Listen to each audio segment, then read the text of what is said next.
À mon avis, pour réduire la pollution, il faut réduire la combustion de combustibles fossiles. Donc, tout simplement, arrêter de conduire nos voitures au centre-ville.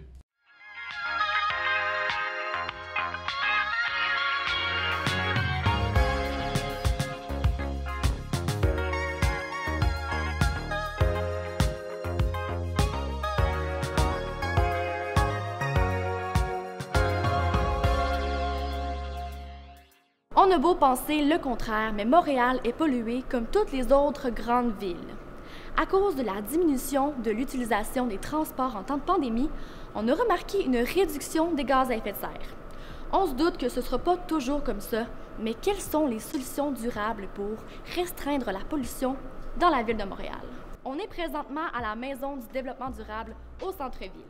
Ici, plusieurs organismes écologiques se rencontrent pour échanger et discuter sur le développement durable. La Fondation David Suzuki, un de leurs partenaires, a émis une étude pour que Montréal s'adapte au changement climatique directement lié aux gaz à effet de serre. Félix Landry a d'ailleurs participé à sa rédaction.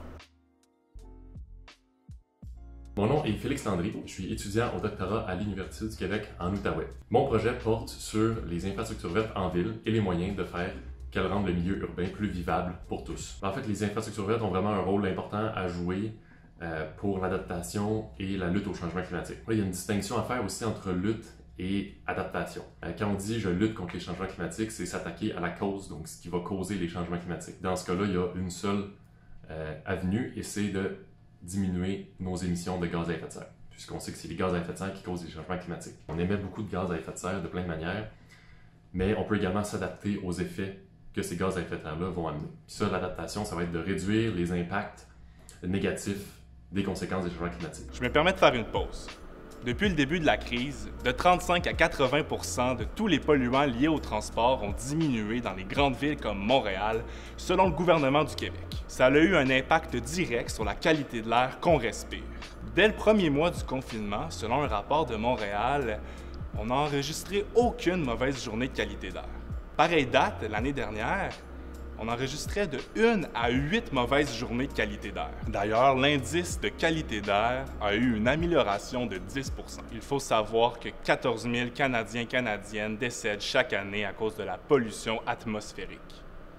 Ce qui cause un problème, c'est un problème qu'on pourrait dire qui est couplé à l'étalement urbain, parce que plus notre trame urbaine va être large, plus des gens d'ailleurs vont devoir se ramener au centre-ville pour travailler en voiture. Donc l'étalement urbain va nécessairement nous amener plus de brûlage de combustibles fossiles et donc de pollution dans les centres-villes. Puis là, le problème avec l'étalement urbain, c'est que ça détruit automatiquement des milieux naturels ou agricoles. Donc dans le cas de Montréal, qui est au milieu d'un immense territoire agricole, bien, on empiète d'une part sur des terres agricoles. Donc, encore une pause. L'étalement urbain, c'est pas près de s'arrêter. Entre 2019 et 2020, on a observé 36 000 résidents et résidentes qui ont quitté Montréal pour vivre dans les agglomérations.